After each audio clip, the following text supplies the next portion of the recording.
For the University of Edinburgh, Canada and the United States represent two of its most important partner countries. With thousands of students travelling across the Atlantic each year to Edinburgh, the university makes a point of staging regular events in-country, not only to meet potential students, but to develop new research and teaching partnerships and to take part in some of the many alumni gatherings. September 2015 saw just such a trip. First stop for the academic delegation was Washington, D.C., where former students had a chance to see old friends and network with new ones. Edinburgh was a great place to study medicine. I thought I got a wonderful clinical education and would continue to recommend it to anyone who's going to study medicine. So I was able to take courses in British politics, Scottish politics, which obviously we don't get in the United States, which was broadened my horizons in different kinds of politics. And then for the remainder of the time, I interned with Margaret Curran, who was at the time a member of Scottish Parliament, and really got to do research for her and follow her around all the time. It was a lot more interaction with her than with, when I'm interning in DC with our congressman. We're able to do a lot more with the members of Scottish Parliament.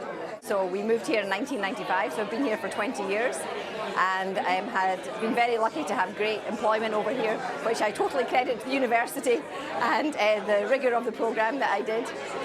So enjoying life in the US. Assisting high school pupils who are considering a similar route is the job of the university's international office.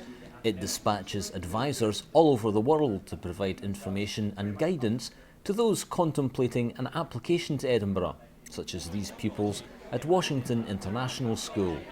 It was very useful. I got information about financial aid and the costs, as well as how the program actually works, and especially the application process.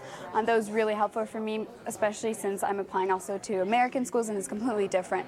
So this was really helpful for that aspect. Edinburgh in particular, I believe, has a very good reputation with requirements that I believe are reachable for me, but also still challenge me enough so I end up going to a very solid university that I had to work hard to get into.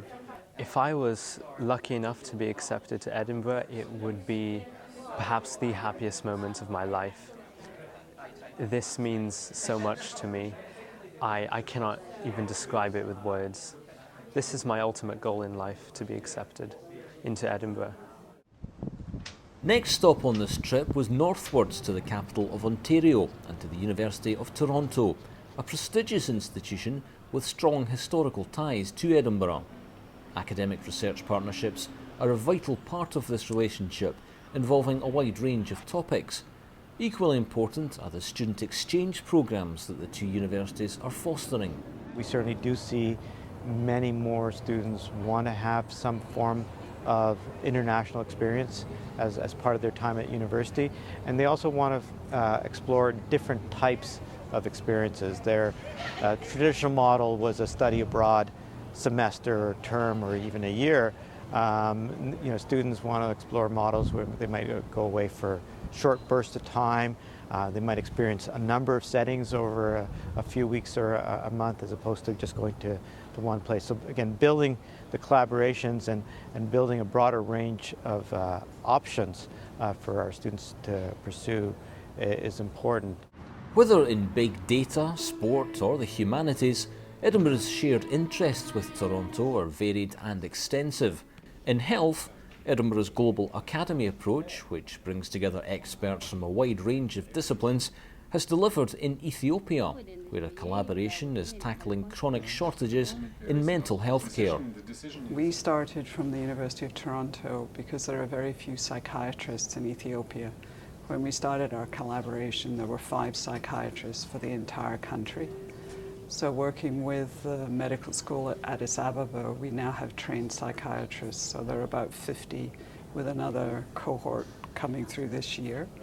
So Edinburgh came in as well, working with health professions training more generally. So by the two universities working together, we can make a much bigger difference than just one of us working singly.